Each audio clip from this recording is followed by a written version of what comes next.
किती वेळा जन्मा यावे, किती वेळा जन्मा यावे, नित्य व्हावे फजित. मनवुनी जीव भ्याला, शरण गेला विठोबासी. प्रस्तुत प्राप्त प्रसंगी भगवान परमात्म्याच्या सेवेकरिता घेतलेला अभंग. अनंत कृपा सिंधू विश्ववंदे विश्वसंत सकल संत शिरोमणी, ज्यांना वारकरी संप्रदायाचं पिता समजलं जातं असे श्रीमंत जगद्गुरु तुकोबाराय यांच्या गाथेतील 4 चरणाचा अभंग आज सेवेकरता घेतलेला आहे. या अभंगातून जगद्गुरु तुकोबाराय प्रत्येक मानवी जीवाला सांगतात की बाबा, आता तरी जागा व्हा आणि विचार करा. कोणता विचार करा? की किती वेळा जन्मा यावे, नित्य व्हावे फजित. प्रत्येक वेळेस जन्माला आल्यानंतर प्रत्येक जीवाची फजिती आहे. आणि माणसाने या मृत्यू लोकामध्ये आल्यानंतर कोणाला शरण गेलं पाहिजे? तर भगवान पांडुरंग परमात्म्याला प्रत्येक जीवाने शरण गेलं पाहिजे. प्रारब्धाचं गाढ प्रत्येकाच्या पाठीमागं आहे आणि ते भोगल्याशिवाय कोणालाही पर्याय नाही. आणि जेवढी फजिती पैसे कमवताना होती ना, तेवढीच फजिती आपल्या जीवनाची आजकाल चालू आहे. याचं सविस्तर चिंतन महाराज आजच्या अभंगातून प्रतिपादन करतात. विठ्ठल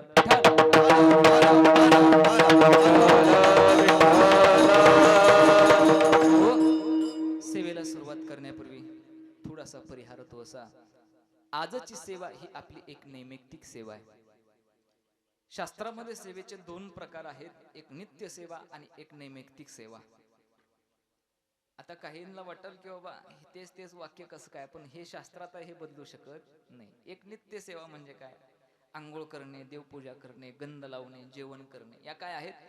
नित्य सेवा आहेत. नैमित्तिक सेवा कशाला म्हणायचं? निमित्ताला धरून जी सेवा केली जाते. मग काही निमित्त असू द्या, चंद्रग्रहण असू द्या, सूर्यग्रहण असू द्या, पुण्यतिथी असू द्या, चतुर्थी असू द्या, सोमवार असू द्या, या सगळ्या निमित्ताला धरून जी सेवा केली जाते त्याला नैमित्तिक सेवा असं म्हणतात. आज काय निमित्त आहे? सर्वांना ज्ञात आहे. परमपूजनीय आदरणीय वैकुंठवासी दत्तात्रय दगडू मांगे यांचं प्रथम वर्ष श्राद्ध आहे. आणि यांच्या वर्ष श्राद्धाच्या निमित्ताने आपण सर्वजण या ठिकाणी उपस्थित आहोत. आपल्याला आमंत्रित करणारा त्यांचा परिवार, संगीता दत्तात्रय भांगे, त्यांची असणारी पत्नी, त्यांचे 2 मुलं ज्योतिराम दत्तात्रय भांगे आणि राहुल दत्तात्रय भांगे, या भांगे परिवाराने या ठिकाणी आपल्याला आमंत्रित केलेलं आहे. विठ्ठल विठ्ठल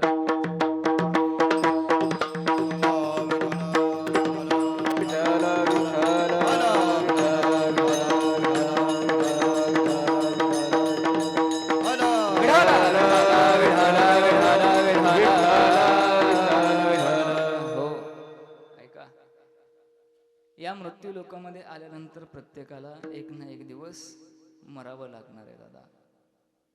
एक ना एक दिवस प्रत्येक जीवात्म्याला मरावं लागणार आहे. हा मृत्यू लोक सोडून जावं लागणार आहे, हे निश्चित आहे. म्हणून या भांगे परिवाराने या ठिकाणी आपल्याला सगळ्यांना आमंत्रित केलेलं आहे. आणि त्या आमंत्रणाला मान देऊन आपण सर्वजण उपस्थित आहोत. फक्त एका पॉईंटने माझा आवाज इको कमी करा. फक्त आवाजाचं 1 पॉईंटने कमी करा. अगदी अतिशय गोड सिस्टीम आहे बरं का.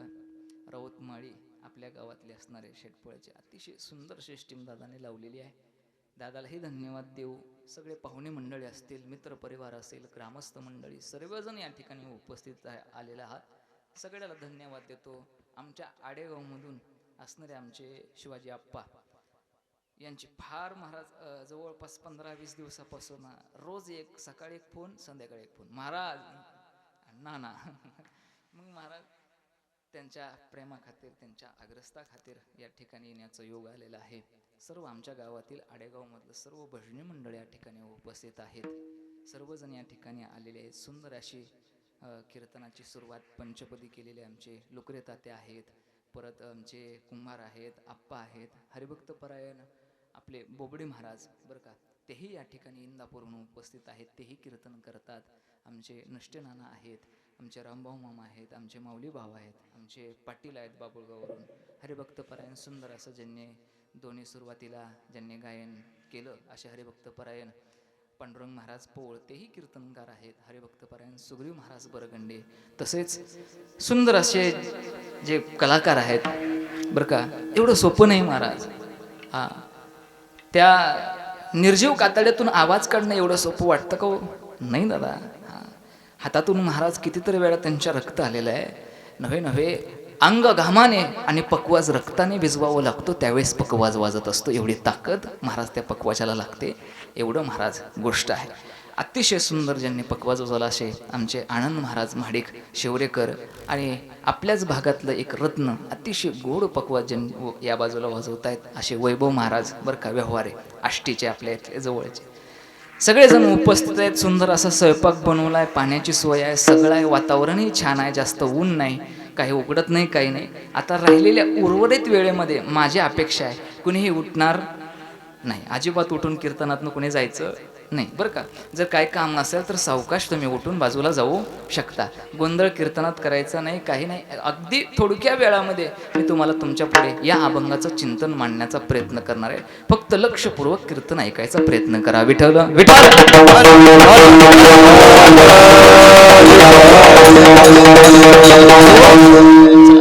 अभंग जगद्गुरु तुकोबरायांचा आहे. अभंगाला सुरुवात करण्यापूर्वी काही नियम, काही गोष्टी मी तुमच्या पुढे मांडून जाईल. ऐका. वर्ष श्राद्ध का करायचं, कशा करता करायचं आणि हे केलंच पाहिजे का, याचं कारण काय महाराज आम्हाला तुम्ही सांगाल का? एवढा अठास सगळ्या करता का करायचा? तो व्यक्ती तर आमच्या घरातून निघून गेलेला आहे, त्याचा देह नाही, त्याचा आत्मा या ठिकाणी नाही, तरी देखील हा अठहास कशा करता करायचा याचं काही कारण मी तुमच्या पुढे मांडून जातो. आपण सहज म्हणून जातो की एखादा व्यक्ती मेला, या देहातून आत्मा बाजूला निघून गेला की त्या व्यक्तीचा आणि आमचा पूर्णपणे संबंध संपला. ही गोष्ट मात्र चुकीची आहे. का चुकीची आहे त्याचं कारण सांगतो. ज्या वेळेस या देहातून आत्मा निघाल्यानंतर तो आत्मा आपल्याला सोडून कुठेही जात नाही. 3 दिवस तो जीवात्मा आपल्या घराच्या उंबरट्यात अडकून असतो. किती दिवस? 3 दिवस. अजिबात तो कुठं जात नाही.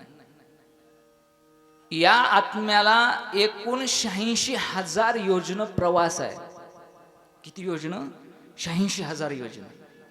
रोज 247 योजन त्या जीवात्म्याला प्रवास करावा लागतो. म्हणून गरुड पुराणाच्या त्या ग्रंथामध्ये सांगितलेलं आहे, एखादा व्यक्ती जर आपल्या घरामध्ये वारला तर गरुड पारायण त्या ठिकाणी आपल्या घरामध्ये आयोजित केलं पाहिजे.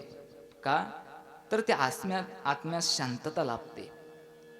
अग्निसंस्कार कोणत्या बाजूने दिले पाहिजे, ढण कोणत्या बाजूने दिली पाहिजे, सावण्याचा विधी कसा केला पाहिजे, दहवा कसा केला पाहिजे, 13वा गोडाचं जेवण कसं केलं पाहिजे, मासिक श्राद्ध मासिक कसं घातलं पाहिजे, या सगळ्या गोष्टी थोडक्या वेळामध्ये तुमच्या पुढे थोडक्या शब्दामध्ये मांडून जाणार आहे.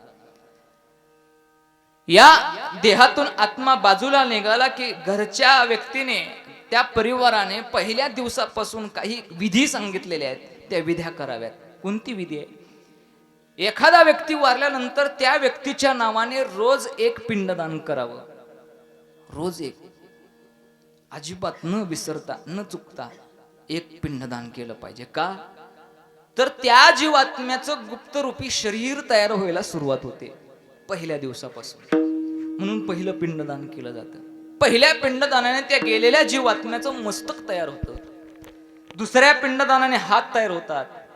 तिसऱ्या पिंडदानाने पोटापर्यंत शरीर तयार होतं. चौथ्या, 5व्या, 6व्या पिंडदानाने मांड्यापर्यंत शरीर तयार झालेलं असतं.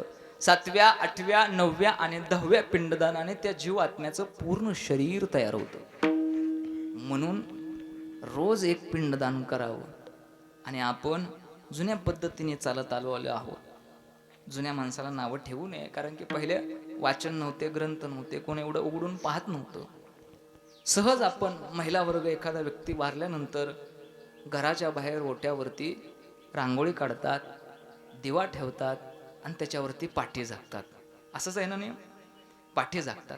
सकाळी ती पाठी उघडून पाहिली जाते आणि त्याच्यावर एखादी नक्षी जर उमटली तर लगेच म्हणतो आपण, हा आत्मा ह्या देहात गेला, ह्याला हे जीव प्रदान झाला. किडा त्या रांगोळीने फिरू द्या, मुंगी फिरू द्या. तसं नाही दादा.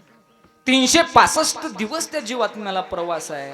आपण 3 दिवसात ठरवतो की ह्या जीवात्म्याला या देहामध्ये प्रवेश मिळाला. अजिबात नाही. 3 दिवस उमऱ्यामध्ये अडकलेला असतो. ज्या वेळेस आपण सावडायचा विधी पार पडतो त्यावेळेस तो जीवात्मा त्या उमऱ्यातून बाहेर निघतो आणि 10 दिवस तो आपल्या गावाच्या शिवारामध्ये फिरत असतो. गावाची शिव देखील सुद्धा त्या जीवात्म्याला ओळखता येत नाही. व्याकुळ झालेला तो जीवात्मा आहे, त्रासून गेलेला आहे, त्याला सर्व काही दिसतं.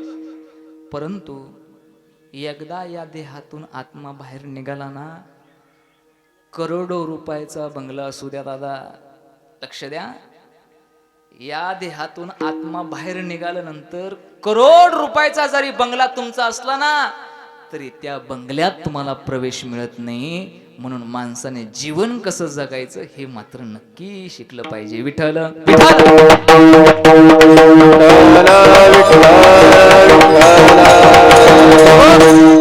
आतमध्ये प्रवेश मिळत नाही. व्याकुळ झालेला तो जीवात्मा 10 दिवस आपल्या गावाच्या शिवारामध्ये फिरत असतो. 10व्या दिवशी दशक्रिया विधी केली जाते आणि दशक्रिया विधी केल्यानंतर प्रवास सुरू होतो का? नाही. तो भुकेने व्याकुळ झालेला जीवात्मा आपण अन्न द्यावं या इच्छेने बसलेला असतो. अहो 1 तास 2 तास नाही, लेत 1 दिवस आपण भूक सहन करतो बरं का. 24 तास आपण भूक सहन करू शकतो, पण 25व्या ताशी आपली चिडचिड व्हायला सुरुवात होईल, एवढं लक्षात ठेवा. मग तो त्रासून गेलेला जीवात्मा 13व्याचं गोडाचं जेवण, जे एक नैवेद्याचं ताट आपण घराच्या वरती ठेवतो, तो ग्रहण करतो आणि मग त्या जीव आत्म्याला यमाचे दूध घेऊन जातात. जाताना लय भारी गाडी असेल, है का नाही? हा, चांगली इष्टी असेल, लजगर असेल, है का नाही? लय भारी हायपाय गाडी असेल. नाही, तसं नाही. थोडं फार मनामध्ये दुसऱ्याबद्दल चांगलं आलं असेल बरं का, तर यमाचे दूत त्याला असे हाताला घेऊन जातात, हाताला धरून घेऊन जातात. यात किंचित कुणाबद्दल वाईट दोष मनामध्ये निर्माण झाला तर मानकुटाला धरतात, या मानेला धरतात आणि नेतात. नव्हे आयुष्यभर दुसऱ्याचं वाटुळ व्हावं, नव्हे त्याचं कधीच चांगलं होऊ नये असं जर चितलेलं असलं ना, तर महाराज लोखंडाचे असे आकडे केले जातात, 2 नाकात अडकवले जातात. त्या साखळीचा पूर्ण गळ्याला येडा मारला जातो आणि ते यमाचे दूत त्याला कसे घेऊन जातात? मारिती जोडी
मारिती तोडीती झोडीती यमाचे इष्ट महाराज.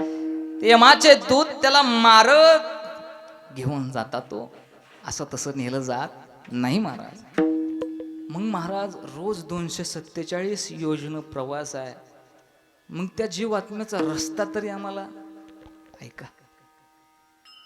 आपल्या ज्या पद्धतीने आपण जीवन वावरत असताना जगत असताना आपल्याला रस्ता एखादा शेटपळपर्यंत जायचा असतो, तसाच या मृत्यू लोकापासून यमपुरापर्यंत एक प्रवास आहे आणि एकूण 16 नगरामधून त्या जीवात्म्याला प्रवास करावा लागतो. किती नगर आहेत? 16 नगर, 16 गाव आहेत. त्या गावातून त्या नगरातून त्या जीवात्म्याला प्रवास करायचा आहे. पहिलं आहे ते सौम्यपूर. त्या सौम्यपुरामध्ये त्या जीवात्म्याला प्रवास करता करता पहिल्या मासिकाच्या दिवशी त्या सौम्यपुरामध्ये त्याला जागा मिळते. ते सौम्यपूर पाहून तो जीवात्मा व्याकुळ झालेला आतमध्ये त्या नगरामध्ये प्रवेश करतो. सौम्य राजा त्या ठिकाणी पाहतो किती पुण्य केलंय, किती पाप केलंय, आणि मग तिथून महाराज फाईल तयार होते. फाईल तयार झाली की जशी पाप तशी शिक्षा, आणि जसं पुण्य तसा पुढचा प्रवास सुरू. प्रत्येक नगरामध्ये ज्या वेळेस तो जीवात्मा जातो त्या दिवशी त्या जीवात्म्याला खाली पाठवलं जातं, बरं का. मग काही काही महिन्यामध्ये 2 नगरामध्ये प्रवास करून पुढे जावं लागतं. 15 दिवसामध्ये एका नगरामध्ये आणि मासिकाच्या दिवशी एका नगरामध्ये पोहोचावं लागतं. एवढा प्रवास आहे.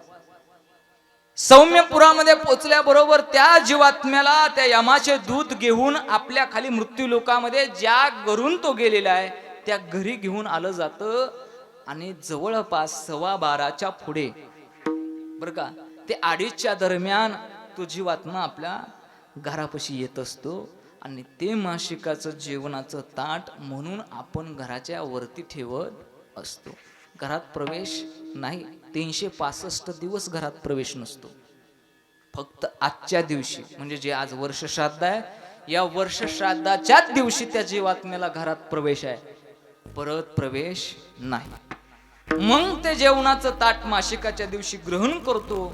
आणि मग तिथून पुढच्या नगरामध्ये सौम्यपूर, सौंदर्यपूर, गंधर्वपूर, अनेक नगरामधून त्या जीवात्म्याला प्रवास आहे. नवे 7व्या मासिकाला तो वैतरणी नावाच्या नदीच्या तीरावरती येऊन पोचतो. पाणी असलं आहे का नाही त्या वैतरणी नदीमध्ये? चांगलं पाणी असलं? नाही. त्या नदीमध्ये मळमूत्र बाधा, रक्तबाधा, पू, हड, मांस त्या नदीतून वाहत असतात. आणि त्या जीवात्म्याला त्या नदीतून बुडवून पलीकडे नेलं जातं महाराज.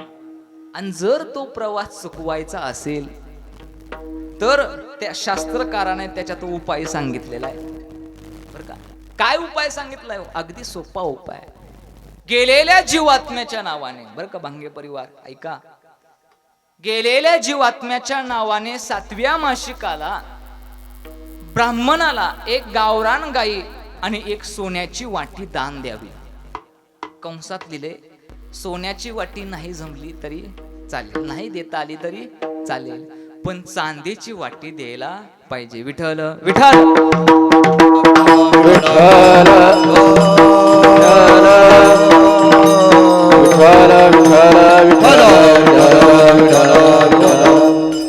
बाळा, मम्मी पशी जा तुझ्या.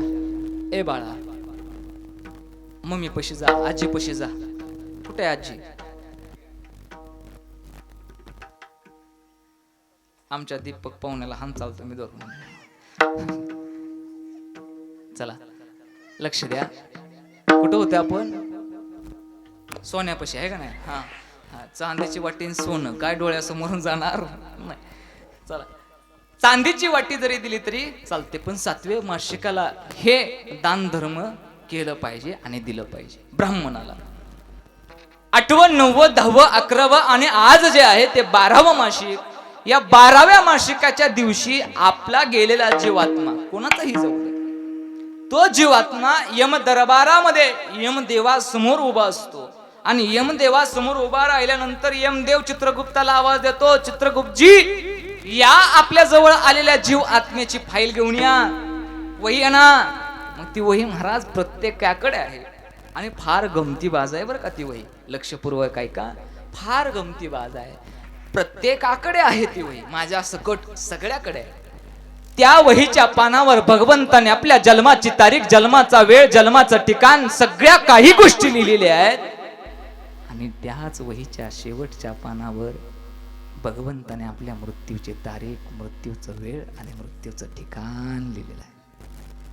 जन्माची तारीख सगळेजण सांगू, पण मृत्यूची तारीख कोणाला सांगता येत नाही दादा, नाही सांगता येत. वहीच्या पानावर जन्माची तारीख पाहिली जाते, मृत्यूची तारीख पाहिली जाते, आणि नंतर महाराज मधली पानं यमदेव पाहायला सुरुवात करतो. ती वही अशी गमतीबाज आहे की महाराज वहीवरती एकदा लिहिलं ना, ते खोडताही येत नाही आणि त्या वहीचं पानही फाडता येत नाही. प्रत्येकाकडे आहे. म्हणून प्रत्येक माणसाने त्या वहीवरती चांगलं लिहिलं पाहिजे, चांगलं लिहिलं पाहिजे. मग ती वही कोणाकडे 10 वर्षाची आहे. नवे जन्मले बाळ वाट पाहे त्याची काळ. काळ वाट पाहतोय महाराज जन्मल्या बाळापासून. मग कुणाकडे 10 वर्षाची आहे, कुणाकडे 20 वर्षाची आहे, कुणाकडे 50 वर्षाची आहे, कुणाकडे 100 वर्षाची ती वही आहे महाराज. फार गमतीबाज वही आहे. मग पुण्याची गणना करत असताना पाप आणि पुण्य याची बेरीज केली जाते. जर यत्किंचित बरं का, यत्किंचित जर काही पुण्य कमी पडत असेल तर आजच्या दिवशी या परिवाराकडे त्या मृत्यू लोकातून महाराज, या मृत्यू लोकामध्ये त्या यम दरबारामध्ये या मृत्यू लोकाकडे पाहिलं जातं. आणि जर आज जर काही पुण्य कमी पडत असेल तर आज ज्ञानदान, वस्त्रदान, द्रव्यदान, अन्नदान या सगळ्या दान धर्मातलं बरं का भांगे परिवार, आज जेवढं तुम्ही दान धर्म कराल तेवढ्या सगळ्या दान धर्माच्या गोष्टी, सगळं पुण्य आज आपल्या वडिलांना प्राप्त होणार आहे महाराज, वडिलांना. म्हणून आज हा वर्ष श्राद्धाचा कार्यक्रम या ठिकाणी आयोजित आहे. ज्ञानदान आहे, वस्त्रदान आहे, द्रव्यदान आहे, अन्नदान आहे, सगळ्या दान धर्माच्या गोष्टी, सगळंच्या सगळं पुण्य आपल्या वडिलांना प्राप्त होणार आहे. मग महाराज मला सांगा, हे करायचं कशा करतात? त्याचं कारण सांगतो. एकदा पितरांनी आपलं कल्याण व्हावं असं इच्छा व्यक्त केली की आपलं चांगलं होतं, आणि एकदा का आपल्यावरती पितर कोपले तर फार अवघड आहे महाराज, फार अवघड आहे. तुम्हाला सोपं वाटत असेल, पितरांनी आशीर्वाद दिल्यावर एखाद्याचं कल्याण होतं, पण पितर कोपले, पितर आपल्यावरती हे झालं तर आपले पूर्णच्या पूर्ण पिढी बिघडू शकते. पुत्र दुराचारी होऊ, दुराचारी पुत्र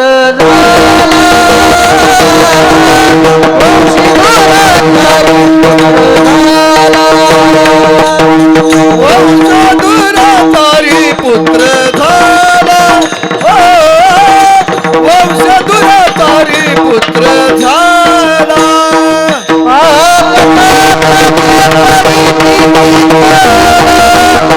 वंश दुराचारी पुत्र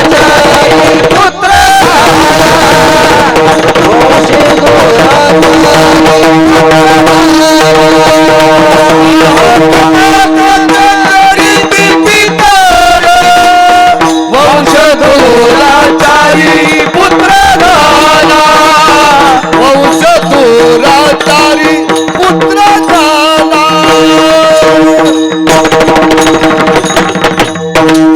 आहा कटाक्ष करीती पितर, वंश दुराचारी पुत्र झाला. आहा कटाक्ष करतात आणि त्या घरामध्ये शांती लाभत नाही, त्रास होतो. सगळं आहे घरामध्ये, अन्न आहे, साडी आहेत, कपडे आहेत बरं का, पाहिजे तेवढे चपलाचे जोड आहेत, पाहिजे तसला वापरायला मोबाईल आहे, पाहिजे तेवढ्या घराच्या बाहेर गाड्या उभ्या आहेत, पण सुख समाधान मात्र नाही. मग आपण लगेच काकाकडे जातो, काका अहो हा त्रास आमच्या घरामध्ये होतोय, काय करावं लागेल? मग काका सरळ सांगतात, काय करावं लागत नाही, तुम्हाला पितृदोष आहे आणि त्याची पूजा करायला लागते. नारायण नागबळी, तो नाशिकला जायचा, नारायण नागबळी करायचा. ऐका, एक उपाय सांगून जातो. ज्यांच्या ज्यांच्या घरामध्ये ज्यांना वाटत असेल की आपल्याला पितृदोष आहे, पितृदोष दूर होण्याकरता एक उपाय आहे. तो उपाय प्रत्येकाने करावा, नाही असं नाही. ज्याच्या पाठीमाग आहे त्याने बी करावा, ज्याच्या पाठीमाग नाही पितृदोष त्यानेही करावा. काय अगदी सोपा उपाय, जास्त खर्चिक नाही, फक्त थोडा वेळ लागेल. काय करायचं? जर सोमवारी बरं का एक तांदूळाचा कण किंवा 2-3 तांदूळ घ्यायचे, महादेवाच्या पिंडीजवळ जायचं, महादेवाच्या पिंडीवरती त्या लिंगावरती ते तांदूळ ठेवायचे, आणि ज्या दिशेने त्या पिंडीचं पाणी वाहतंय ना त्याच्या उलट्या बाजूला उभा राहायचं, आणि महाराज एक हंडा म्हणा, एक कळशी म्हणा, एक तांब्या म्हणा, ते पाणी त्या महादेवाच्या पिंडीवरती व्हायचं जर सोमवारी बरं का. असं करायचं, आणि केल्यानंतर देवा पितृदोष असेल, काही त्रास असेल तो दूर होऊ दे एवढी इच्छा व्यक्त करायची, दर्शन घ्यायचं आणि माघारी निघून यायचं बरं का. आपोआप हळूहळू हळू ह्या त्रासातून आपल्याला मुक्तता मिळते. एवढी महादेव आपल्यावरती कृपा करतो. विठ्ठल विठ्ठल.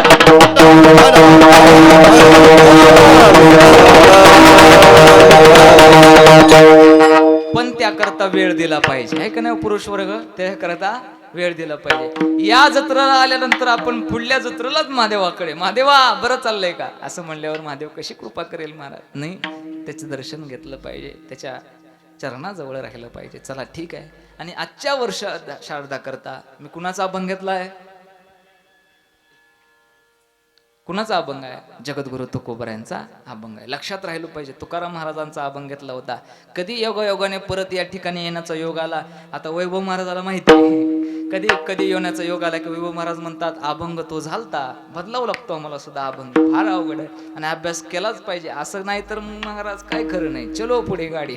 चला, अभंग जगद्गुरु तुकोबरायांचा. या अभंगातून जगद्गुरु तुकोबराय प्रत्येक मानवी जीवाला सांगतात की बाबा या मृत्यू लोकामध्ये आल्यानंतर विचार करा की आपण किती वेळा जन्माला येणार आहे. आता तरी बस करा की किती वेळा जन्माला येणार आहे. तुम्हाला वाटत असेल हा देह सोडला की झाला आता पुन्हा बघू. नाही नाही नाही, 84 लक्ष योनीमधून फिरून परत आपल्याला मानव देह आहे. प्रत्येक योनीमधून आपल्याला महाराज फिरावं लागणार आहे. 84 लक्ष योनी, 84 लक्ष योनीमधून प्रत्येकाला प्रवास करावा लागणार आहे. नवे नवे आपल्यालाही कधी ना कधी किड्याचा जन्म घ्यावा लागणार आहे. आपल्यालाही कधी ना कधी पोकडाचा जन्म घ्यावा लागणार आहे. आपल्यालाही कधी ना कधी महाराज मुंग्यांचा जन्म, गायींचा जन्म, गाढवांचा जन्म, या सगळ्यांचा जन्म आपल्याला देखील सुद्धा घ्यावा लागणार आहे. मग माणसाने खरंच विचार केला पाहिजे या मृत्यू लोकामध्ये जर हा फेरा चुकवायचा असेल तर आपण खरंच देवाचं नामचिंतन केलं पाहिजे. का फेरा चुकवता येत नाही? अहो येता, फेरा चुकवता येतो, पण तशा पद्धतीने आपण त्याचा विचार केला पाहिजे. आपण विचार करतो एकच गोष्टीचा, कोणता? यवंदा ही गाडी घेतली बरं का, यवंद्या शेजारच्याचा एकर घेतला बरं का, यवंदा मोडलिंग मधला एक गुंटा घेतला, हाच विचार आहे. पण या मृत्यूच्या जाळ्यातून सुटण्याकरता आपण कधीतरी विचार केलाय का महाराज? नाही विचार करत. आपण केला पाहिजे. म्हणून जगद्गुरु तुकोबराय म्हणतात आता तरी बस करा. प्रत्येक वेळेस आल्यानंतर या मृत्यू लोकामध्ये मानवी रूप जर आपण घेऊन आलो, मानवी देहात जर आलो, तर आपल्याला प्रत्येक वेळेस फजिती होणार आहे. ते महाराज अभंगाच्या प्रथम चरणात. किती वेळा जन्मावे, किती वेळा जन्मायावे, किती वेळा जन्मायावे, किती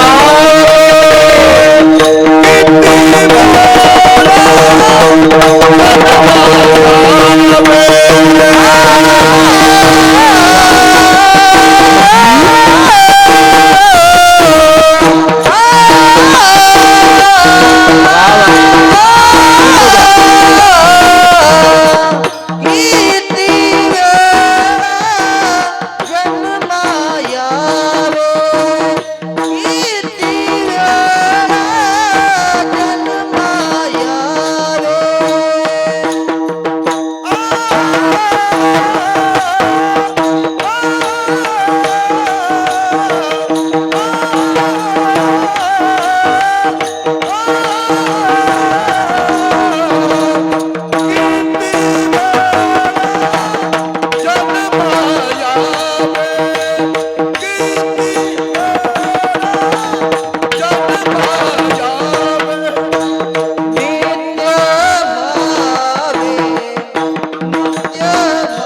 नित्य व्हावे फजित.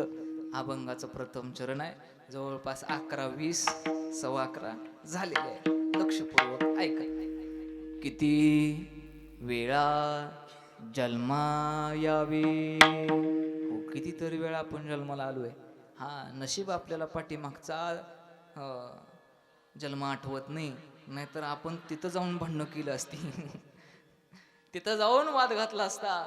तिथं जाऊन आपण म्हटलो असतो माझा माझा हिस्सा दे, मी या घरात जन्माला आलो होतो.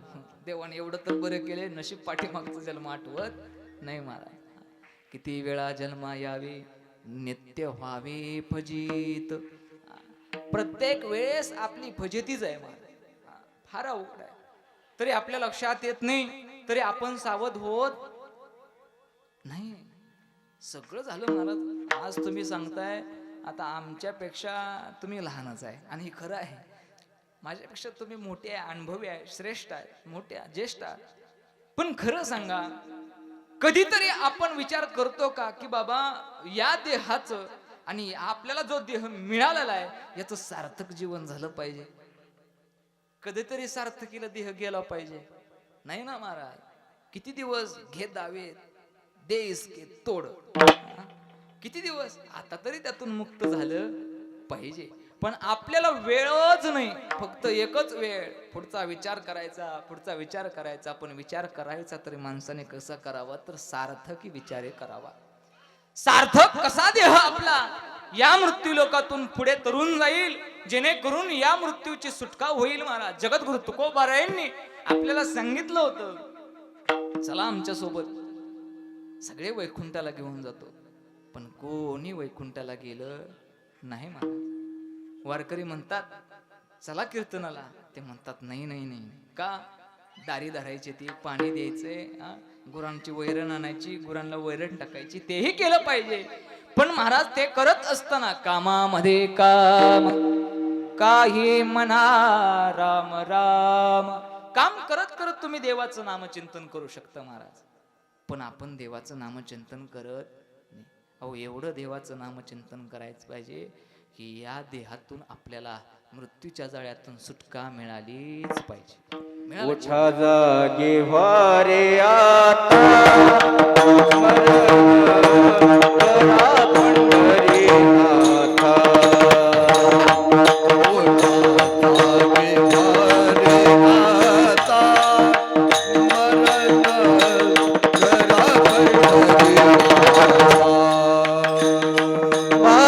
चरणी ठेवा माथा, अभिव्यथा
पिसून सर्व मिथ्या हे जाणून शरण देगा देवासी.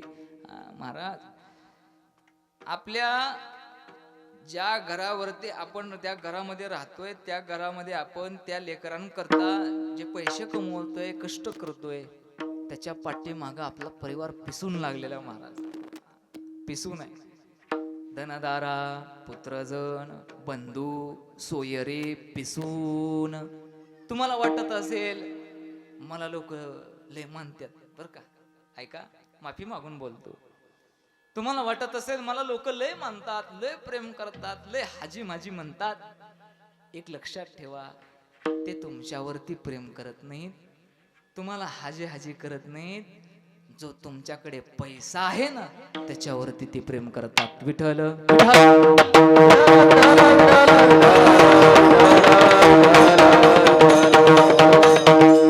पैसा नसू द्या महाराज, कोण जीव लावत नाही, कोण प्रेम करत नाही. सत्य परिस्थिती आहे, अनुभव घ्या तुम्ही. ते म्हणतात ना, सब पैसे के रे भाई दिल का साथी न कोई. या हृदयाचं, या जीवाचं साथी कोणी नाही, फक्त पैशाचं साथी आहे. घरात देखील सुद्धा जर पैसे चांगलं कमवून आणला तरच मान सन्मान. वा वा वा वा वा. धनवंता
लागी सर्व मान्यता आहे जगी. चला तिकडे जायला जास्त वेळ नाही आपल्याकडे. म्हणून माणसाने विचार केला पाहिजे की बाबा आता तरी बस कर, तुझ्यावरती कोणी प्रेम करत नाही. शरीराची होय माती, कोणी न येते सांगाती. सारे अवघे कामे खोटी, अंती जाणे मसनवटी. शेवटी सगळ्यांना मशानभूमीमध्ये जावं लागणार आहे. सजन आणि गोन गोत उपाय नाही हो चालत. शरीराची एकदा माती झाली की कोणी न येते सांगा ती, कोणी सोबत येत नाही. एखाद्याला म्हणा बरं मी मरतो, तू माझ्या सोबत मर. तुम्ही पहिल्यांदा मरून जावा म्हणतील महाराज. आम्ही मरणार नाही. ही ताकद महाराज या ठिकाणी विचाराची आहे. विचार केला पाहिजे की बाबा या मृत्यू लोकातून आपल्याला जर सुटका पाहिजे तर खरंच माणसाने विचार केला पाहिजे. पण विचार करून काय लाभ, काय फायदा होत असेल तर विचार करावा ना. 5 प्रकारचे फायदे होतात बघा. एक फायदा, विचार केल्याने लाभ प्राप्त होतो. दुसरा फायदा, विचार केल्याने महाराज या ठिकाणी अहंकार निघून जाऊ शकतो. विचार केल्याने माया सोडता येते. विचार केल्याने महाराज प्रपंच सोडता येतो. आणि विचार केल्याने मृत्यूच्या जाळ्यातून माघार येता येतं. एवढे विचाराचे फायदे आहेत. पहिला फायदा सांगतो, विचार केल्याने लाभ प्राप्त होतो. पण आजकाल असं झालंय दादा, जर विचार केला बर का, आणि ज्या ठिकाणी माणसं डोकं घालतात की ज्या ठिकाणी लाभ असेल, नाहीतर अजिबात डोकं घालणार नाहीत महाराज. जिथं लाभ असेल तिथंच माणसं डोकं घालतात. आणि खरी गोष्ट आहे, जिथं लाभ असेल तिथंच माणसाने डोकं घातलं पाहिजे. पण लाभ देखील सुद्धा त्याच योग्यतेचा पाहिजे. एकदा काय झालं, गावात मतदान लागलं बरं का. आमच्या गावाकडं, इकडं नाही, आमच्या आडेगावमध्ये मतदान लागलं. शिवापा होते, मी होतो, आम्ही आपलं गप्पा मारत बसलेलो. तेवढ्यात एक व्यक्ती समोरून गेला, मतदान केलं, मतदान करून माघारी आला. त्याला आवाज दिला, जय हरी, या या इकडे या. त्यांना बोलून घेतलं. आता अजिबात तसं मतदान केल्यावर कोण कोणाजवळ थांबत नाही. पहिली गाडीला किक घरी. त्या पद्धतीने महाराज तो जवळ आला. म्हणला बोला की महाराज. काय काय नाही म्हटलं, मतदान केलं. म्हणला हो का शाही, मतदान करून आलो. बर, मतदान केलं. कोणाला केलं महाराज? ते सांगायचं असतं का कोणाला मतदान केलं? आजपर्यंत कोणी कोणाला सांगत नाही मी मतदान कोणाला केलं. नाही सांग. अहो सांगा एवढं काय महाराज? मी सांगतो, आतमध्ये गेलो, मी मतदान करून आलो, पण मी कोणत्याच उमेदवाराला मतदान केलं नाही. मला प्रश्न पडला नेमकं केलं काय नाही. काही नाही म्हणला. गेलो आतमध्ये, मग काय केलं? काही नाही म्हणला. त्या उमेदवारांची अशी यादी होती, त्यांचे फोटो होते, त्यांचे चिन्ह होते, सगळं होतं, पण सगळ्यात शेवटचं बटन दाबून आलो. मी म्हणलं असं का दादा? असं का केलं? एखाद्या चांगल्या उमेदवाराला मतदान द्यायचं, झालं असतं त्याचं कल्याण. महाराज म्हणला तुम्ही नोटाचं बटन दाबलं का, याचं कारण सांगा म्हणलं. तो म्हणला महाराज पहाटे 5 वाजेपर्यंत डोळ्यात तेल घालून डोळे फोडले हो, पण एकाही उमेदवाराची नोट घरापर्यंत आली नाही, म्हणून नोटाचं बटन दाबून आलो. विठ्ठल विठ्ठल.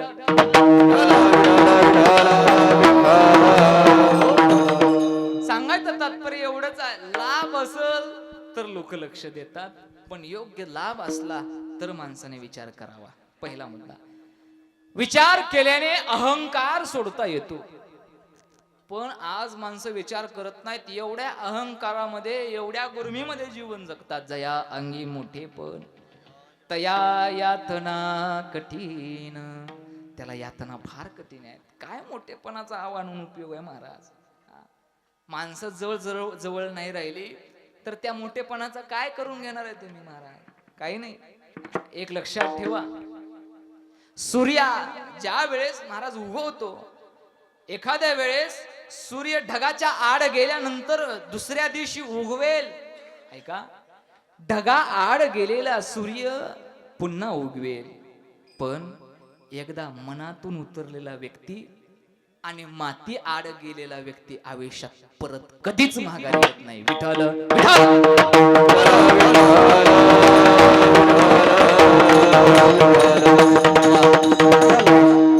एकदा मनातून उतरलं ना आणि माती आड मरून गेल्यानंतर कोण पुन्हा माघारी येते महाराज? काय अहंकार बाळगून उपयोग आहे दादा? काहीच उपयोग नाही. फार अवघड आहे. अहंकार राहू नका, प्रेमाने गम. साचा निमवार मितुल्या आणि रसा शब्द जैसे कल्लोळ अमृताचे. गोड बोलायचं. आपल्यासोबत कुणी कसंही वागू द्या महाराज, आपण गोड बोलायचं. हा का? संत महात्म्यांचं जीवन बघा तुम्ही. किती त्रास दिला ज्ञानोबारायांना, किती त्रास दिला जगद्गुरु तुकोबारायांना. प्रत्येक संत महात्म्याने त्रास सहन केलेला आहे महाराज. कोणी नाही असं नाही, पण कधीच कुठल्या व्यक्तीला अभद्र बोलले नाहीत, वाईट बोलले नाहीत, म्हणून आज ते संत आहेत. आणि आपण माणसं आहे, माणसं बरं का. त्याची गणना जनावरासोबत आपली केली जाते, एवढं लक्षात ठेवा. म्हणून अहंकार सोडता येतो विचार केल्याने. तिसरी गोष्ट आहे, माया सोडता येते विचार केल्याने. सहसा माया सुटते का अजिबात? ओ आई साहेब, सुटती का माया? नाही नाही नाही. आवाज चालली पंढरपुरा आणि वेशी पासून आली घरा. सांगू का दृष्टांत याच्यावरचा? थोडक्या वेळामध्ये सांगतो बघा, लक्ष द्या. विठ्ठल विठ्ठल.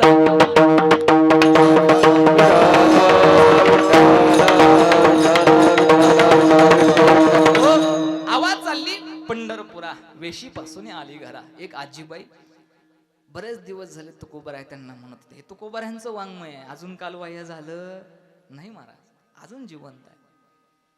तुकाराम महाराजांनी त्या ठिकाणी त्या आजीबाईंना प्रश्न केला, आजीबाई अहो आता तरी वंश चला वारीला, किती दिवस घरी थांबणार आहे, वारीला चला वंश. त्या आजीबाई त्या आत्याबाई म्हणाल्या, मुलाचं लग्न झालं की पुढल्या वर्षी महाराज मी मोकळीच दिंडीला यायला.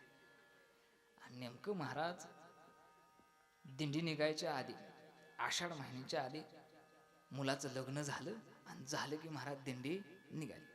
तुकोबाराने लगेच आवाज दिला, अहो वंश चला आता वारीला, झालं मुलाचं लग्न. आत्याबाई म्हणाल्या, महाराज बरं ठीक आहे येतेच. सुनबाई, ए सुनबाई ऐक, बॅग भर. लगेच आजीबाईची बॅग भरली महाराज. सगळं सामान त्या बॅग मध्ये टाकलं. कांगवा, आरसा, फॅरम लावली, पावडर, एवढं सगळं सामान आजीबाईचं त्या बॅग मध्ये भरलं. साड्या वगैरे दिल्या. आजीबाई बॅग घेऊन निघाली. जाता जाता महाराज येशी पर्यंत गेली आणि गेली तेवढ्यात महाराज तिच्या त्या हनुमंतरायाच्या मंदिरासमोर शरण शरण हनुमंता तुझा आलो रामदूता वारकऱ्याने आपला अभंग सुरू केला. तेवढ्यात आजीबाईने विचारलं, महाराज किती वेळ अभंग चालेल? चालेल 5-10 मिनिटं. मी तेवढ्यात घरनं जाऊन आले. काय राहिलं? काय नाही लगेच आले. लगेच आत्याबाई घरी आली काय सुनबाई ऐक घराच्या बाहेर ये. तर सुनबाई नवीन होती महाराज, जुनी नव्हती. जुनी नवीन सुनबाई आपली घराच्या बाहेर भेद आली. काय चुकलं का काय चुकलं का काय? आत्याबाई म्हणल्या, हे सुनबाई ऐक, तो नवीन आहे या घरात. मी वारीला चाललीये बर का, मी वारीला चाललीये, पण माझ्या पाठीमाग अजिबात दही दूध विकायचं नाही, अजिबात. सुनबाई बी महाराज तिने लगेच प्रश्न केला, आत्याबाई दही दूध विकत नाही, काय सुद्धा विकत नाही, पण दह्या दुधाच का म्हणला? ज्वारी गहू बाजरी याच का म्हणलं नाही? आत्याबाई लय हुशार. आत्याबाई म्हणली, मी त्याला खुना करून ठेवल्यात. मला माहितीये किती दिवसाला किती दळण लागते, काय लागते, त्याच्यामुळे तू काय ती ज्वारी गहू बाजरी विकू शकणार नाही. वारीला निघाली. गावाच्या बाहेर पडायच्या आत तुझी एक गोष्ट लक्षात आली आत्याबाईच्या. आत्याबाई धावत लगेच माघारी, सुनबाई ऐक ऐक. लगेच सुनबाई दाराच्या बाहेर, बोला आत्याबाई आता काय राहिलं? सगळं बॅग मध्ये भरून दिलंय, दही दूध विकणार नाही, काय विकणार नाही, काय आहे असं ठेव. ऐक एक शेवटचं सांगायचंय. काय सांगायचंय? या हाताने बर का, या हाताने भर उन्हाळ्यात मी गौऱ्या आणि त्या गौऱ्याचा कलवट चांगला सुंदर रचलेला आहे.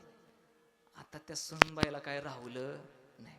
सुनबाईने पण धाडस केलं, वाक्य वापरलं, आत्याबाई तुम्ही येईपर्यंत त्या कलवडाला धक्का सुद्धा लावणार नाही, सगळ्याच्या सगळ्या गौऱ्या ठेवते तुम्हाला विठ्ठल.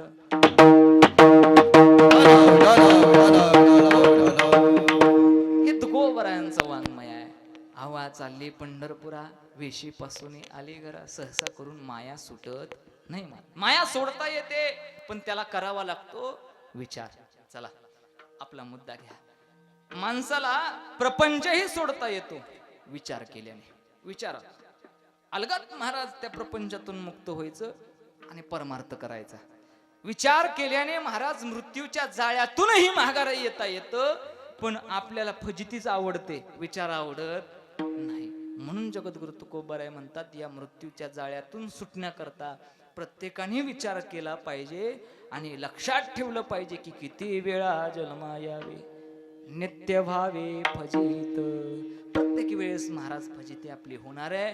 म्हणून आता तरी जागे व्हा, आता तरी पुढे हाची उपदेश नका करू नाश आयुष्याचा. हे तर तरी पुढं आयुष्याचा नाश करू नका आणि जाग व्हा आणि त्या भगवंताला शरण जावा. अभंगाचं दुसरं चरण. म्हणून या जीव भ्याला, म्हणून या जीव भ्याला,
गेला विठोबासी. पण आताची माणसं भेट नाही ती. मरण सुद्धा महाराज त्या ठिकाणी विसरलेले. फार अवघड आहे. अजिबात कुणाला शरण जाऊ वाटत नाही. देवाला शरण गेल्याशिवाय पर्याय नाही महाराज. तुम्हाला वाटत असेल देवाला आपण नाही शरण गेलं तरी आपलं जीवन चालेल. नाही नाही नाही नाही नाही, देवाला शरण जावंच लागेल. पण आपण शरण जायला तयार नाही. मनवणी जीव भ्याला. जीव भ्याला पाहिजे महाराज आपला, की बाबा किती वेळा जन्माला येणार आहे आणि किती वेळा फजिती करून घेणार आहे. आता तर या गोष्टीतून मुक्त झालं पाहिजे आणि त्या देवाला शरण गेलं पाहिजे. काय मिळतं त्या देवाला शरण गेल्यानंतर? त्या देवालाच आपण जर त्या देवाचं नामचिंतन करून जर शरण गेलो तर आपल्याला पुन्हा जन्माला यायची गरज नाही. नाहीतर आपण परत म्हणायचं मी पुन्हा येईल, मी पुन्हा येईल आणि पुन्हा येईल, आहे का नाही? असं म्हणावं लागेल. पण आपण देवाचं नामचिंतन केलं तर आपल्याला कोणत्याच गोष्टीची गरज लागणार नाही. ऐका, या जीवनशैलीमध्ये जीवन जगत असताना सगळेच लोक आपल्यासाठी टाळ्या वाजवणार नाहीत. आपल्यासाठी सगळेच लोक टाळ्या वाजवणार नाहीत. काही लोक आपल्याला बोटही दाखवणार आहेत आणि तेही आपल्याला स्वीकारावं लागेल. का? कारण जब तक है जिंदा तब तक है निंदा. महाराज, जोपर्यंत आपण जिवंत आहे तोपर्यंत निंदा आपली होणार आहे. म्हणून आपण शरण कोणाला जायचं हे मात्र आपल्याला कळालं पाहिजे. या त्या भगवंताच्या चरणाजवळ आपण शरण गेलं पाहिजे, लीन झालं पाहिजे. देवाजवळ लीन व्हा, देवाजवळ शरण जावा. आयुष्यात कोणत्याच गोष्टीची कमतरता भासत नाही. अहो, जगद्गुरु तुकोबाराय नव्हे आपल्या जवळ असणारा आरण मधले असणारे सावता महाराज देखील सुद्धा देवाला शरण गेले. कांदा मुळा भाजी अवघे विठाबाई माझी. ऐका, ते संत महात्मे शरण गेले. संत सावता महाराज ज्या वेळेस देवाला शरण गेले त्यावेळेस भगवान पांडुरंग परमात्मा त्या महाराजांच्या, सावता महाराजांच्या हृदयात राहिला. हो, हृदयात. बरं का, एवढी ताकद त्यांची आहे. आपण देवाला शरण जातो, देवाची पूजा करतो. महाराज रोज देवपूजा सकाळ संध्याकाळ करतो, तरी देव आपल्या स्वप्नात येत नाही. महाराज आलाय स्वप्नात कधी देव? आला तर काय येतं महाराज आपल्या स्वप्नात? उलट्या पायाचं, झाडाला लटकलेलं. ह्याच्या व्यतिरिक्त आपल्या स्वप्नात काय येत नाही महाराज. विठ्ठल विठ्ठल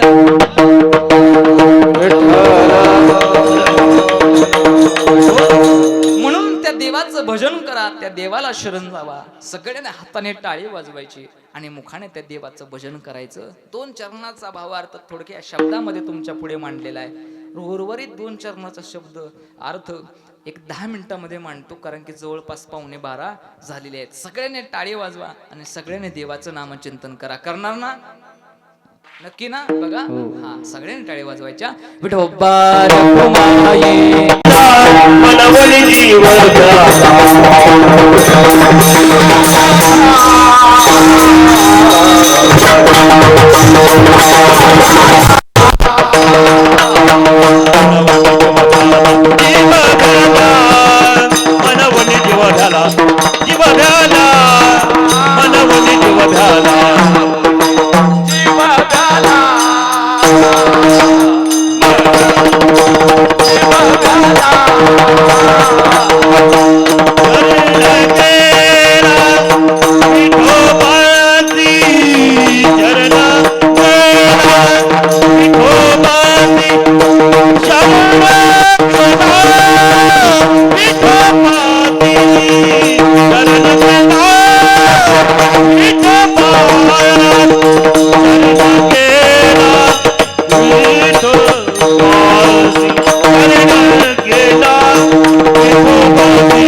किती वेळा जन्मा यावे नित्य व्हावे फजित.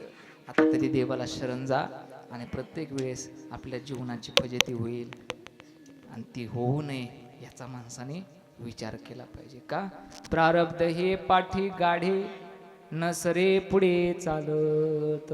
थोडासा सोरवडा महाराज. बस प्रारब्धाचं गाडं हे प्रत्येकाच्या पाठीमाग आहे. तुम्हाला वाटत असेल फक्त आमच्या जीवनात, आमच्या नशिबामध्ये, आमच्याच घरामध्ये बरं का ह्या गोष्टी का होतात, असं नाही. सगळ्याच्या घरामध्ये महाराज हे प्रारब्धाचं गाडं आहे. प्रत्येकाच्या, श्रीमंताच्या असू द्या, गरिबाच्या असू द्या, मध्यमवर्गीय असू द्या, सगळ्यांच्या घरामध्ये गाडं आहे प्रारब्धाचं. माणसं म्हणतात लय मोठा आहे ते बरं का, लय मोठी पार्टी आहे, भरपूर पैसा आहे, भरपूर धन आहे, भरपूर संपत्ती आहे, पण कधीतरी बँकेकडून चौकशी केली का किती कर्जबाजारी आहे. दिसतं तसं नसतं, म्हणून तर जग फसतं महाराज. एवढं माणसानं लक्षात ठेवावं. दाखवायला भरपूर गोष्टी असतात, पण पाठीमागं पाहिलं तर त्याला रात्रभर झोप नसते महाराज. कधी पिटायचं ये हा डोंगर, कधी कुत्रायचा. चला प्रारब्धाचं गाडं प्रत्येकाच्या पाठीमाग आहे. नव्हे नव्हे या मृत्यू लोकांमध्ये ज्या देवाने आणि संतांनी अवतार घेतला त्यांना देखील सुद्धा प्रारब्ध भोगावं लागलं. सगळ्यांना माहिती आहे. राजा दशरथाला पुत्र योगाने मरावं लागलं. प्रभू रामचंद्रांना 14 वर्ष वनवास भोगावा लागला. या जगाचे मालकी असणारी ज्या मालकाची पत्नी आहे ती मालकीन सीता आई साहेब त्यांना 6 महिने अशोक वाटिकेत राहावं लागलं. नव्हे नव्हे धृतराष्ट्राच्या डोळ्यासमोर 100 पोरं मिली आणि त्याला आंधळ्याचा जन्म घ्यावा लागला. किती जरी प्रारब्ध सांगायचं म्हणलं ना महाराज फार कमी आहे. त्या देवाला आणि संताला प्रारब्ध चुकलं नाही, मग आपण तर किस झाडकी पत्ती, कोणत्या झाडाचा पाला आहे महाराज आपण. मग आपल्याला कशावरून प्रारब्ध चुकेल नाही, ते भोगावंच लागतं. देवाला प्रारब्ध, शंकराला प्रारब्ध चुकलं नाही महाराज. महादेवाला, शनी भगवान परमात्मा महादेवाकडे गेले. देवा, महादेवा ऐका, उद्या सकाळी पहाटे 4 वाजल्यापासून 6 वाजेपर्यंत माझी दृष्टी बर का महादेवा तुमच्यावरती राहणार आहे. आता देवाला देखील सुद्धा शनीला घाबरावं लागतं बर का. पण आपण कधी शनीच्या मंदिरात जात, शनिवारी शनीची पूजा करत, शुक्रवारचं राहिलेलं असलं तरी शनिवारी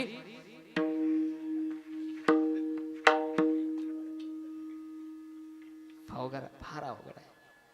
काय काय केलं माणसा, देवाला सारं कळतंय रे. एवढं लक्षात असू द्या.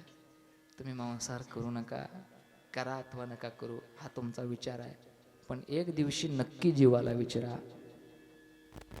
या पोट भरण्याकरता, या पोटाची भूक भागवण्याकरता एक जीव मारतोय.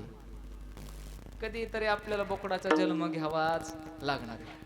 मग त्यावेळेस आपल्याला कुणी झाडाला उलट असं अडकवलं आणि ज्या पद्धतीने आता सोलताय तसं जर आपल्याला सोललं तर मग आज मी किती कापली ना, आज मंगळवार ना, आज शुक्रवार बंद आहे ना.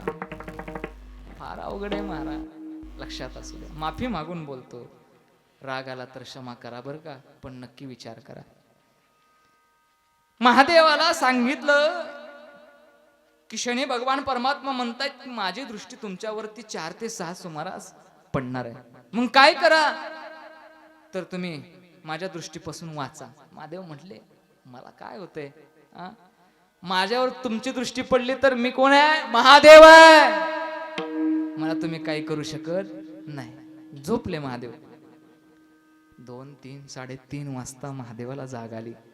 आणि जाग आल्यानंतर मनात विचार करू लागला, जर शनीची दृष्टी जर आपल्यावर पडली तर फार अवघड. म्हणून महादेवाने काय केलं, हिमालयामध्ये नदीमध्ये बर्फापासून थोडीशी जागा केली आणि पाण्यात आतमध्ये तळाला जाऊन बसले. पहाटे 4 वाजल्यापासून 6 वाजेपर्यंत वर डोकून बघायचे. आला का शनी, वर डोकून बघायचे, आला का शनी. शनी कुठं दिसेना महाराज. 6 वाजल्या, 6:15 झाल्या, 6:30 वाजल्या तरी शनीचा तपास नाही. आता महादेव म्हणले 6:30 वाजले तर आता कुठला येतोय शनी. त्याने टायमिंग दिले होतं 4 ते 6. अलगद पाण्याच्या वर बाहेर निघाले आणि बघतायत तर काय नदीच्या काठाला शनी बसलेला आहे. महादेव शनी जवळ गेले. का रे शनी, खोटं बोललास? माझी दृष्टी 4 ते 6 सुमारास माझ्यावरती राहणार आहे असं म्हटलं होता. महादेवा ऐका, मी म्हटलं होतं 4 ते 6 दृष्टी राहणार आहे. मग तसंच झालं ना. माझ्या भीतीमुळे तुम्हाला 2 तास पाण्यात राहावं लागलं. हे काय आहे? प्रारब्ध आहे. प्रारब्ध काय नशिबात असेल ते भोगावंच लागतं आणि भोगल्याशिवाय पर्यायच नाही, एवढं लक्षात असू द्या. पण ते भोग घडू नये म्हणून आपण देवाला शरण गेलं पाहिजे. आता तरी या जन्मात जे असेल ते भोगायचंय, कमीत कमीत पुढचा जन्म तरी चांगला मिळावा. अन्न मान धन हे तो प्रारब्धा अधीन.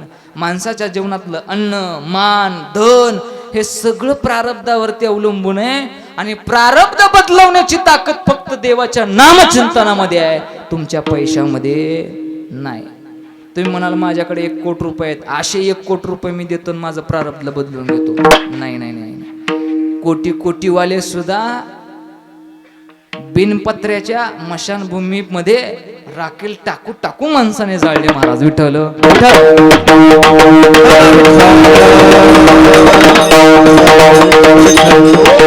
म्हणून माणसाने खरंच चांगलं जीवन जगलं पाहिजे. का? आपण जे दिवस काढलेत ते नेहमी लक्षात ठेवावेत. सुंदर चेहरा एक दिवस म्हातारा होणार आहे, बलाढ्य शरीर सुद्धा एक दिवस गळून पडणार आहे. पण चांगला माणूस हा नेहमी आयुष्यात चांगलाच राहतो. त्यामुळे आयुष्यामध्ये चांगलं राहण्याचा प्रयत्न करा, प्रारब्ध बदलवण्याचा प्रयत्न करा. देव तुम्हाला कधीच काही कमी करणार नाही. पण जगद्गुरु तुकोबाराय हे प्रारब्धाचं गाडं पुढं सरल्याशिवाय कसं चालणार? पुढे सरकावंच लागेल आणि पुढं सरकल्यानंतर आपलं ते प्रारब्धाचं गाडं पुढं सरकत सरकत जाईल. पण जगद्गुरु तुकोबाराय म्हणतात त्या प्रारब्धापेक्षा या मृत्यू लोकामध्ये ज्या वेळेस तुम्ही जन्माला येता, जन्माला आल्यानंतर जी रोकडी जो पैसा जो कमवण्याचा तुम्ही प्रयत्न करता ना, त्यावेळेस जेवढी तुमची फजिती होते ना, त्याच्या 4 पट वेळा तुमची फजिती होईल पुन्हा जन्माला आल्यानंतर. ते महाराज अभंगाच्या शेवटच्या चरणात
Thank you.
पाहे फजिती.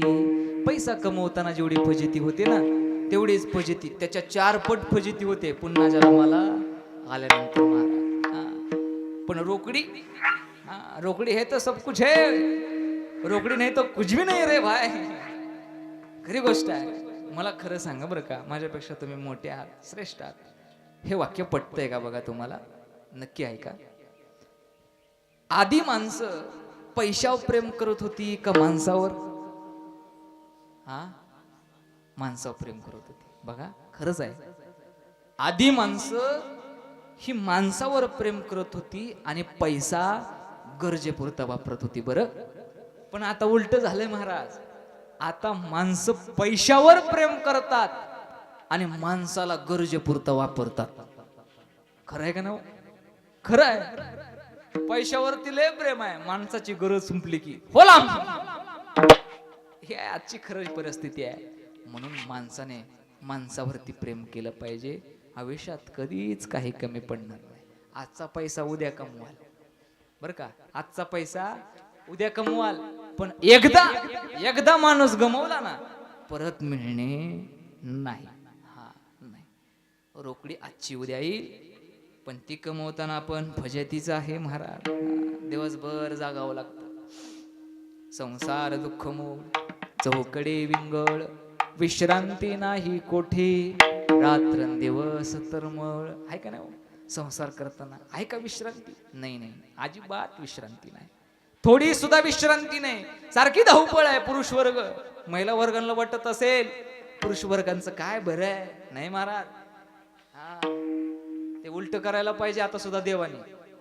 असू द्या, हे वाक्य तर जरा अवघड वाटेल, जरा जड वाटेल. पुरुष वर्गाने घरची कामं, स्वयंपाक, भांडी धुनी करायला पाहिजेत. बायानं झाला पाहिजे काम. मग कळतंय किती ताण असतो डोक्याला. ह्यांना काय काम असतंय? नुसतं घराच्या बाहेर जायचं, ह्या चौकात बसायचं, त्या चौकात बसायचं. त्यांची जागा घेऊन बघा एक दिवस, मग कळतं किती ताण असतो. म्हणून पैसा कमवत असताना जेवढी फजिती होते ना तेवढीच फजिती पुन्हा जन्माला आल्यानंतर होते. म्हणून माणसाने विचार केला पाहिजे, किती वेळा जन्मा यावे, नित्य व्हावे फजिती, म्हणून जीव भ्याला, शरण गेला विठोबासी. प्रारब्ध हे पाठी गाढे, न सरे पुढे चालत, आणि तुका म्हणे रोकडी हे होय पाहे फजिती, म्हणून जीव भ्याला, शरण गेला विठोबासी. असा 4 चरणाचा अभंग आहे. प्रारब्ध कुणाला चुकत नाही. जसं जीवन मिळालंय त्या पद्धतीने त्या घरामध्ये, त्या गावामध्ये, त्या वस्तीमध्ये राहण्याचा प्रयत्न केला पाहिजे. आणि आपलं घर बरं का हे वैकुंठासारखं कसं फुलून दिसेल याचा विचार केला पाहिजे. बरं काही साहेब, घरामध्ये संस्कार मुलांना असतील, चांगल्या पद्धतीने योग्य संस्कार मुलाला लावले पाहिजेत. ऐका, घरातली मुलं आपल्या आई वडिलाकडे पाहून जीवन जगत असतात. जर आई वडीलच सैराट वागायला लागली तर पोरं का गैराट होणार नाही? ती मारा, पोरही गैराट होतात. कशामुळं? घरातले आई वडीलच सैराट आहे तर काय करायचं? घरातल्या आई वडिलाने एक स्वच्छ जीवन, आदर्श जीवन त्या मुलापुढे जीवन जगावं. पोराला खणकावून घरी बसवावं आणि म्हणावं, ए पोरा काय करतोय तू, जरा कळू दे मला. आपण त्याला कधी विचारतच नाही महाराज, काय चाललंय, कसं आहे तुझं, काय नाही. जसं असेल तसं नाही. मुलाला चांगले संस्कार लावा. गळ्यात तुळशीची माळ घाला. एकादशीवर व्रत करा. एकादशीस अन्न पान जे नर करते भोजन, श्वान विष्टे समान अधम जनते. सोमवार व्रत करा. एकादशी सोमवार न करती कोण त्यांची गती होईल नेनो. एकादशी सोमवार व्रत करून त्या देवाचं भजन करा, नामचिंतन करा. देव कधीच काही कमी पडू देत नाही. पण त्या गोष्टी केल्या पाहिजे. सगळ्या गोष्टी जरी झाल्या तरी माणसाने एक गोष्ट जीवनामध्ये कधी पण लक्षात ठेवली पाहिजे की बाबा आपल्याला परत जन्माला यायचं नाही. हे प्रारब्ध आता हिथच ठेवून जायचं, नाही घेऊन जायचं पुढच्या जन्मात. पण आपलं तसं नाही. काय असेल ते घ्यायचं, पुढे जायचं. विठ्ठल विठ्ठल.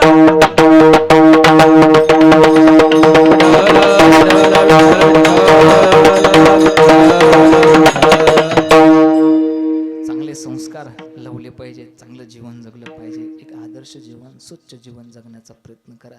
आपली वेळ संपलेली आहे. आता राहिलेल्या 5-10 मिनिटांमध्ये आपले आई वडील काय असतात आणि आई वडिलाकरता मुलांना जीवन कसं जगावं आणि त्या आई वडिलांना देखील सुद्धा मुलांवरती किती प्रेम करावं याचं सांगण्याचा मी प्रयत्न करणार आहे. बरं का? लक्षपूर्वक ऐका. 5 मिनिटं झाल्यानंतर शेवटच्या चालीच्या वेळेस फुलं वाटा. लक्षपूर्वक ऐका. आयुष्यामध्ये आपल्या जीवनामध्ये आपल्यावरती निस्वार्थ भावाने प्रेम करणारे फक्त आपले आई वडील आहेत. फक्त आपले आई वडील आहेत. खूप प्रेम करतात ते आई वडील आपल्या करतात. थोडा आवाज कमी. खूप प्रेम करतात, जिवंतपणे प्रेम करतात. यात नवल नाही. मेल्यावरही आपल्यावरती प्रेम करतात. त्याचं नाव आहे आई आणि वडील. फार प्रेम करतात, फार. आज ज्यांचं वर्ष श्राद्ध आहे त्यांना तुम्ही काय म्हणत होता हो? नाना. नाना. आज नाना आपल्याला सोडून 1 वर्ष गेले. ओलांडले 1 वर्ष, काय कळालं नाही. जोपर्यंत नाना या घरामध्ये होते तोपर्यंत या घराचा दबदबा, आणि खरंच जोपर्यंत बाप घराच्या बाहेर आहे, अहो त्याने नुसतं खुर्ची बसून राहू द्या तरी वाईट नजरेने त्या घराकडे कोणी बघू शकत नाही. ही ताकद बापाची आहे. बाप तो बाप असतो दादा, आई ती आई असते. माफी मागून एक वाक्य बोलतो बरं का. आई बापाने देखील सुद्धा लेकरांवरती तेवढंच प्रेम केलं पाहिजे. आजच्या चालू काळामध्ये चालू कंडिशनला बापाचं आणि पोराचं का पटत नाही त्याचं कारण सांगतो. खरंय का ना? बाप आणि पोरग का बोलत नाहीत? बाप आणि पोरग सोबत जेवत नाहीत. बापाने पोराला फोन केला तर पोरग लवकर फोन उचलत नाही. त्याची काही कारण आहेत महाराज. बाप हा आपल्या लेकरावरती लय प्रेम करतो, नाही असं नाही, पण बाप कधीच आपलं प्रेम दावत नाही लेकराला. त्याच्यामुळे लेकरं दूर व्हायला लागले बापापासून. बापाचा राग यायला लागला, द्वेष करायला लागली पोरं आजची तरुणवर. बापाने पोरांना कामं सांगायची देखील सुद्धा पद्धत आहे हो. सतत बाप नावाचा व्यक्ती फुलं 2 मिनिटांनी वाटायला, मी तुम्हाला फुलं ओटायला अगदी वेळ देणार आहे, प्लीज विनंती आहे. ज्या वेळेस बाप आहे ना, बाप आपल्या लेकरांना सांगत असताना योग्य पद्धतीने काम सांगत नाही. फार त्रासून गेलेला तो पोरग. मला सांगा 50-55 वय असतं त्या बापाचं बरं का. आणि त्या बापाची अपेक्षा काय? माझ्या पोराने गाडी घ्यावी, माझ्या पोराने बंगला बांधावा, माझ्या पोराने 40-50 एकर, 10 एकर, 5 एकर, 20 एकर कुठंतरी घ्यावं. अहो 50-60 वर्ष झालं तुम्ही कष्ट करताय, तुम्हाला जमलं नाही, आणि 25 वर्षाच्या पोराकडून तुम्ही अपेक्षा ठेवताय माझ्या पोराने लाखोन, 2 लाख, 20 लाख, 30 लाख महिन्याला कमवावे. अहो एवढं सोपं वाटतं का महाराज? नाही ना. आणि याच कारणास्तव पोरं वाईट सवयीकडे, वाईट वळणाकडे निघाली. का? रोज घरीची किटकिट, त्रास, आणि तो त्रास सहन करून किती दिवस पोरग त्रास सहन करणार आहे. एक ना एक दिवस चुकीचा निर्णय घेतात आणि गळफास लावून आपला जीव संपवतो. ऐका बापांनो, तुम्ही बाप नावाचं कॅरेक्टर, बाप नावाचं जे कॅरेक्टर आहे ना, ते योग्य पद्धतीने वापरण्याचा प्रयत्न करा. अहो लेकरं तुमच्या करता रात्रीचा दिवस करतील आणि सगळी स्वप्न तुमची पूर्ण करतील. पण बापाने तेवढ्याच पद्धतीने, दाद्या राहिलं ना आज इकडलं भिजवायचं, जाऊ दे उद्या भिजू, एवढं काय त्याच्यात. अरे दाद्या राहिलं आज औषध फवारायचं, उद्या फवारू. आमच्या गाबड्याला ना गाडीची अक्कल नाही. ह्याची पोरं, त्याची पोरं, त्याचे नाव घ्यायचं आणि सांगायचं, हां त्यांची पोरं बघ किती काम करते ते, सकाळपासून उठल्यापासून रातभर काबाड कष्ट करते ते. तू नुसता झोपतो, नुसता मोबाईल बघतो. कधीतरी जीव लावून बघा लेकरांना, आयुष्यात कधी काय कमी पडून देणार नाही. त्याच पद्धतीने तरुण वर्ग हो, मीही तरुणच आहे, एक सांगेन तेवढ्याच पद्धतीने तुम्ही देखील तुमच्या आई बापावरती जीव ओवाळून टाकला पाहिजे, तेवढं प्रेम केलं पाहिजे. कारण की बाप तो बाप असतो, मेल्यावरती कोणी येत नाही महाराज, कोणी येत नाही. जोपर्यंत बाप आहे तोपर्यंत आपल्याला कशाचीच भीती नसते महाराज. ठामपणे आपण मस्तपैकी जीवन जगतो. पण बाप गेल्यानंतर थोरल्या पोराला बरं का, मोठ्या पोराला, मोठ्या व्यक्तीला घरातल्या कळतं की बाप होणं काय असतं आणि घर कसं चालवावं लागतं. कधीच आपले कपडे फाटलेले पाहत नाहीत. आज आपल्यातून नाना जाऊन 1 वर्ष पूर्ण झाले, नानांचं जीवन हे फार आगळं वेगळं होतं महाराज. दिवसभर काभाड कष्ट करायचे. ऐका, होता त्यांचा थोडासा रागीट स्वभाव बर का, होता त्यांचा थोडासा रागीट स्वभाव, पण त्या रागाच्या पाठीमागं देखील सुद्धा त्यांचं प्रेम लपलेलं होतं. एवढं लक्षात ठेवा. माणूस माणसाचा राग बघतो, पण त्या रागामागं दडलेलं प्रेम बघत नाही. हितच गल्लत होऊन जाते. म्हणून राग क्षणिक असतो, पण प्रेम आयुष्यभर असतं. प्रेम आयुष्यभर असतं. नानाने देखील सुद्धा त्याच पद्धतीने दोन्ही लेकरावरती प्रेम केलं. इतकं प्रेम केलं दोन्ही लेकरावरती. योग्य पद्धतीने मोठ्या पोराला चांगल्या पोस्टवरती, दुसरा पोरगा आहे त्याला व्यवस्थित संसार करता शेती. ज्या पद्धतीने आपण संसाराची परिभाषा जर पाहिली, नियम जर पाहिला, तर या पद्धतीने अतिशय सुंदर संसार, अतिशय सुंदर वळण या परिवाराला लावून नाना आपल्याला सोडून गेले. काळाच्या पुढे काही चालत नाही. एकदा काळाने घाव घातला ना, काही चालत नाही. भरपूर त्रास झाला त्यांना देखील सुद्धा. त्याच पद्धतीने त्या दोन्ही मुलाने दोन बाजूचे खांदे होऊन बापाला सांभाळण्याचा प्रयत्न केला.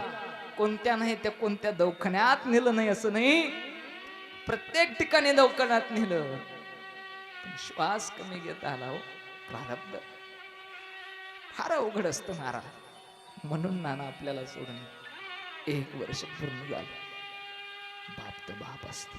आई साहेब, प्रत्येक मुलगी बाप गेल्यानंतर धावा करते की बाबा तुम्ही कोणत्या गावाला गेला हो, की ते असं गाव आहे की त्या गावावरून परत माघारी येत नाही. अहो खरंच महाराज, आहे तोपर्यंत माणसं जपा. एकदा गेलं ना आयुष्यातून निघून की परत कोणी माघार येत नाही, कोणी माघार येत नाही. माणसं सांभाळायला शिका. आजचा पैसा उद्या कमवचा, पण एकदा गेलेला माणूस पुन्हा येत नाही. म्हणून माणसं कमवा. भागीरथी बाई त्या पद्धतीने जगद्गुरु तुकोबा यांचा दावा करते. जगद्गुरु तुकोबा वैकुंठाला गेले आणि भागीरथी बाईने धावा सुरू केला. बाबा तुम्ही कोणत्या गावाला गेला हो? बाबा गेले कवन्या गावा, बाबा गेले कवन्या गावा, बाबा गेले कवन्या गावा, बाबा गेले कवन्या गावा. भागीरथी करी धावा, करी धावा.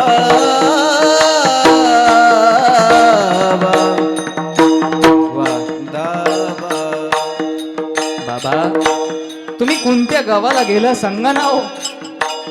मी इकडं पाहते, या घराच्या बाजूला पाहते, या दरवाजातून पाहते, या खिडकीतून डोकावून पाहते. बाबा तुम्ही दारात बसलेला असायचा. हो, तुम्ही दारात बसल्यानंतर मी ज्यावेळेस सासरवरून माहेराला यायचे ना बाबा, त्यावेळेस दिवाळीच्या वेळेस तुम्हाला आंघोळ घालण्याकरता मी पाणी काढायचे बाबा. पण बाबा तुम्ही आज या दरबारामध्ये, या घरात दिसना. सांगा ना नाना तुम्ही कुठे गेला हो? आम्हाला पोरकं केलंच. ज्या वयामध्ये, ज्या वेळेस आम्हाला तुमची गरज होती नाना ना, त्यावेळेस नाना तुम्ही आम्हाला सोडून गेला हो. बाबा नाना आता आवाज किती जरी दिला तरी नाना पुन्हा माघारी येणार नाहीत. पण ऐका, त्या नानांचा आशीर्वाद सदैव तुमच्या पाठीशी राहील. कारण या मृत्यू लोकामध्ये निस्वार्थ प्रेम करणारी फक्त आई आणि फक्त बाप आहे दादा. दुसरं कोणी तुमच्यावरती निस्वार्थ भावनेने प्रेम करणार नाही. तो कोणी प्रेम करणार नाही. तुमच्या सौंदर्याकडे पाहून तुमच्यावरती प्रेम करणारी पियश्री आहे. तुमच्या संपत्तीकडे पाहून प्रेम करणारी तुमची बायको आहे. पण निस्वार्थ भावनेने या जगावर जर कोण प्रेम करत असेल ना, तर ते दोनच व्यक्ती आहेत. ती म्हणजे आई आणि बाप. दुसरं कोणी तुमच्यावरती प्रेम करणार नाही दादा. म्हणून जोपर्यंत बाबा आहेत, तोपर्यंत आहेत. ते पुन्हा गावाला गेले ना, ते पुन्हा माघार येणार नाहीत.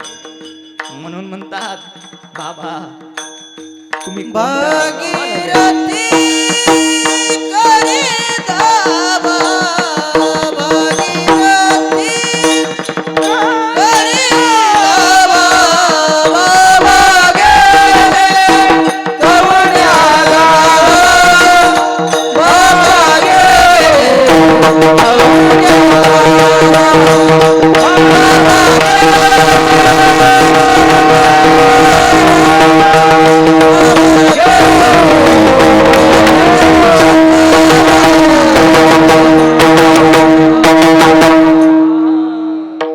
पुन्हा गेलेला व्यक्ती माघार येत नाही. म्हणून आहेत तोपर्यंत सांभाळा, आई वडिलाची सेवा करा. आयुष्यात काही कमी पडत नाही महाराज. म्हणून आज नानांच्या वर्षश्राद्धा करता या भांगे परिवाराने, ज्योतिराम दादाने, राहुल दादाने या ठिकाणी नियोजन केलेलं आहे. त्याबद्दल दोन्ही पुत्रांना मी मनापासून धन्यवाद देईल. नानांच्या चरणावरती एकच प्रार्थना करेल, नाना नसाल तुम्ही आज या परिवारामध्ये, पण जोपर्यंत महाराज हे तुमची सेवा करतायत ना, तोपर्यंत तुमचा कृपा आशीर्वाद सदैव या परिवारावरती राहावा, एवढीच मी नानांच्या चरणी प्रार्थना करील. सुंदर असं या ठिकाणी या भांगे परिवाराने नियोजन केलं, त्याबद्दल मी भांगे परिवारांना मी मनापासून धन्यवाद देईल. या पूर्ण कीर्तनाचं ज्यांनी छायाचित्रीकरण केलेलं आहे बरं का, अतिशय सुंदर त्यांचा गोड यूट्यूबवरती चॅनल आहे, फार सुप्रसिद्ध चॅनल आहे. त्या चॅनलचं नाव आहे रंग कीर्तनाचा. थोडंसं ठेवायचं परत वाटत माहिती नसते, थोडं थोडं वाट. हा ऐका, ज्यांनी या पूर्ण कार्यक्रमाचं छायाचित्रीकरण ज्यांनी केलेलं आहे, असा त्यांचा यूट्यूबवरती अतिशय प्रसिद्ध असा गाजलेला चॅनल आहे. त्या चॅनलचं नाव आहे रंग कीर्तनाचा बरं का. यूट्यूबवरती उघडलं, सर्च करायचं, नाही सर्च करता येत तर महाराज तिथं कडेला बटन असते माईकचं, त्याच्यावरती दाबायचं आणि म्हणायचं रंग कीर्तनाचा, लगेच त्यांचा चॅनल येतो बरं का. चॅनल आला की ते चॅनलला सबस्क्राईब करायचं, बेल आयकॉन दाबवायचं आणि आजचं झालेलं कीर्तन उद्या त्या चॅनलवरती नक्की पाहायचं बरं का. त्या चॅनलला सबस्क्राईब करा. अतिशय गोड त्यांनी शूटिंग केलेले आहे असे आमचे अतुल दादा आणि त्या चॅनलचे मालक सूर्यकांत दादा, ते दोघेही या ठिकाणी उपस्थित आहेत. त्या दोघालाही मी मनापासून धन्यवाद देईल. सुंदर असं या ठिकाणी नियोजन केलेलं असे आमचे नाना असतील, आमचे शिवाजी अप्पा असतील, सगळ्यांनी या ठिकाणी आमच्या आडेगावातील सर्व भजनी मंडळ सदैव माझ्या पाठीशी खंबीरपणे उभं असतं, आशीर्वाद रूपी हात घेऊन माझ्या पाठीशी उभं असतं. असं सर्व भजनी मंडळही या ठिकाणी उपस्थित आहेत, तातेही या ठिकाणी उपस्थित आहेत. असाच सदैव आशीर्वाद माझ्या पाठीशी राहावा, एवढंच मी आमच्या आडेगाव भजनी मंडळाला मनापासून त्यांच्या चरणापरी प्रार्थना करील. सुंदर असं गोड ज्यांनी पकवाजाचं वादन केलं, आनंद महाराज असतील, आमचे वैभव महाराज असतील, गायक हरिभक्तपरायण पांडुरंग महाराज असतील, बरगडे नाना असतील, आणि सुंदर अशी आपल्याला ज्यांनी साऊंड सिस्टीम दिली असे आपले महाडी राऊत, आपल्या शेटपळ गावातील अतिशय गोड सिस्टीम आहे. असं वाटतं दादाला संगच घेऊन जावं बरं का. अतिशय गोड सिस्टीम दादा तुम्ही लावली, त्याबद्दल तुम्हालाही धन्यवाद देईल. ज्यांनी स्वयंपाकाचं काम केलं, अन्न देवता बरं का, अन्न ज्यांनी बनवलं त्या आचार्यही आम्हाला धन्यवाद देईल. पाहुणे मंडळी, मित्र परिवार, ग्रामस्थ मंडळी सगळेजण तुम्ही या ठिकाणी उपस्थित झाला, सगळ्याला मी मनापासून धन्यवाद देतो आणि माझ्या सेवेला पूर्ण विराम देतो. ज्ञानेश्वर